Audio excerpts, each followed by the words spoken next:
CO. Edith and I are grateful for your invitation to receive the Humanist of the Year Award and to speak to you today. We know personally what it's like to see a future seemingly without hope, as do our Indigenous peoples in North America. We would like to share with you the context of our experience. James Baldwin said, American history is longer, larger, more various, more beautiful, and more terrible than anything anyone has ever said about it. And we know this to be true. From my own observations, how we view history informs our worldview for today and in the future. We incorporate our view of history into our present reality. When teaching history courses to college and graduate students, I always begin with this same claim. There is no such thing as history, only histories. Well, here's a summary of one of our histories as told by Martin Luther King Jr. He said, "Our nation was born in genocide. We are perhaps the only nation which tried as a matter of national policy to wipe out its indigenous population. Moreover, we elevated that tragic experience into a noble crusade. Indeed, even today, we have not permitted ourselves to reject or feel remorse for this shameful episode." Progress, civilization, modernity, the European invasion and Western migration are often described by words such as these. The Western goal of progress through the centuries was to civilize indigenous peoples. Yet the irony is that advanced civilizations already existed among the first Americans when the settlers arrived. Indigenous peoples had developed systems of science, language, rhetoric, mathematics, medicine, surgeries, ecologies, humanities, law, complex peacemaking strategies, architecture, and economic systems. Most Europeans simply didn't recognize indigenous civilization as such because they failed to see us as human. People frequently ask me why they have never been taught about the great Native American civilizations and achievements and their contributions to the world. My answer is always the same. You weren't supposed to know. Our national myths, our history, has been designed on purpose with intent. So people never learn about these things that would make us human. Our own personal story of how we came to Oregon is just as tragic. And though I don't have time to go into detail, suffice it to say this. Our first iteration of Elahe on 50 acres in Kentucky was disrupted after several years of successful outreach and community building by a group of paramilitary white supremacists who, with a 50 caliber machine gun, eventually forced us off our land. We could find no help from the federal, local, or state governments. But that's what brought us to Oregon. In some ways, at least for my wife, our story is also a return to Oregon. In the early days of the fur trappers in the Pacific Northwest, my wife's people, the Shoshone, in particular her group, the Dosawit or White Knives Shoshone, and Paiute, inhabited much of what we know today as Oregon, Idaho, and Nevada. One of the ways they made their living was by hunting big game such as deer, antelope, bison, bighorn sheep. As the 19th century arose, fur companies began sending out fur trappers and establishing forts as centers for business. The new visitors traveled the Indian trails and followed the rivers and streams where they were easily observed by the indigenous people. What did they see? The Shoshone, the Paiute, and other Indians could not believe what they saw. As long as there were animals left to kill, the Westerners would kill them all day long. Then they'd leave the majority of the meat to rot on the prairie. Major James McLaughlin, often referred to as the father of Oregon, said, "I have never known an Indian to kill a game animal that he did not require for his needs, and I have known few white hunters to stop while there was still game to kill."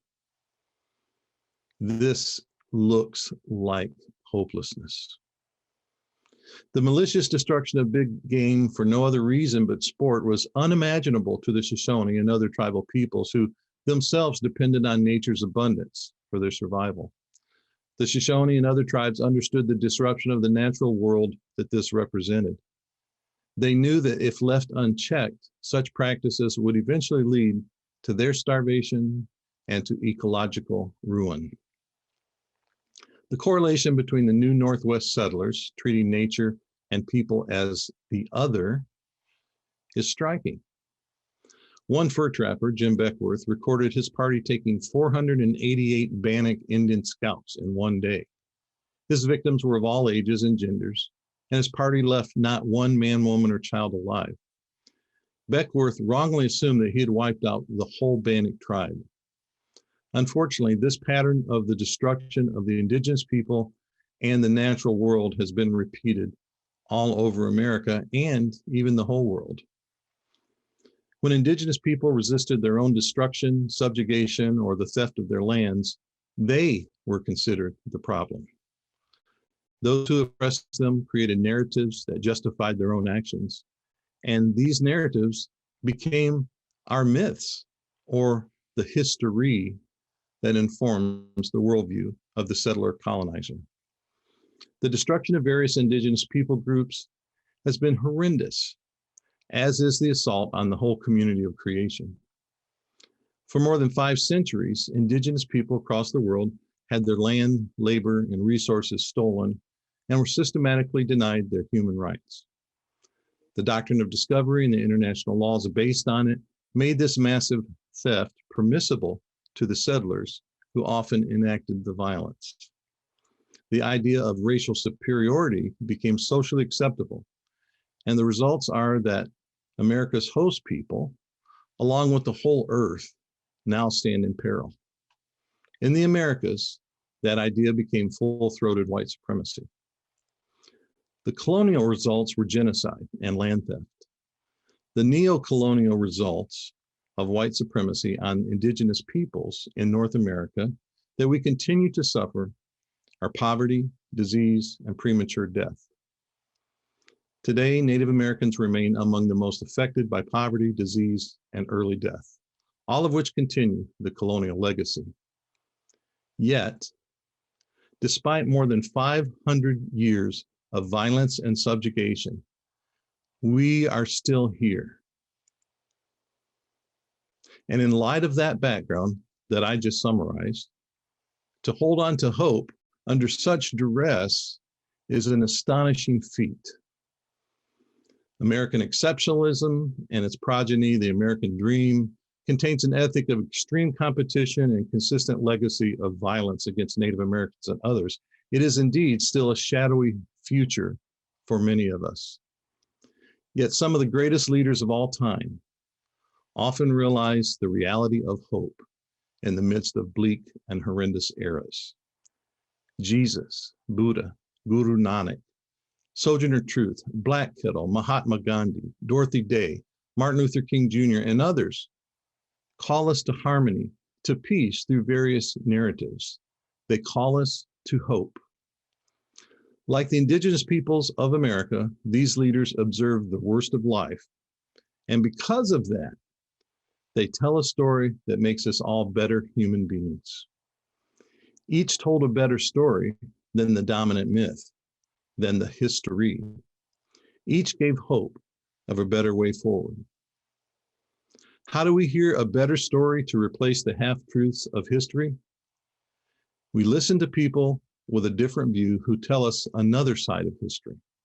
We listen to their pain and we listen to their hope. We listen to our shared histories. The fact that remains that we live our lives according to our myths, our narratives. We find what fits in such a myth and we make that myth part of our own personal story. We leave out the histories that don't fit our myths, like genocide and ecocide. But if we leave out any part of the story, we leave out the histories and we only distort reality. In this moment in which we live, we have the opportunity to counter those myths that claim to be the only history. In spite of all the turmoil we are now experiencing, actually because of it, We have the opportunity to change. We have the opportunity to hope. If Indigenous people carry within us the trauma of genocide over all these generations, I believe we also carry the cure, and not just the cure for ourselves, but for others as well. Actionable wisdom has been the hope of the survival of Indigenous peoples and others who have suffered so much. Actionable hope offers the key to healing our world. The values kept since time immemorial are the same ones that will heal the earth and heal our peoples and create peace. Our harmonious worldview in and of itself brings hope. Mutual respect, generosity, hospitality, inclusion, relatedness to all creation, cooperation, wisdom, humor. These are the hopeful sureties that we need today to heal ourselves and to heal the earth, the whole community of creation. Together, let's explore these ancient values in our minds and hearts. Let us listen to what those great leaders have taught us.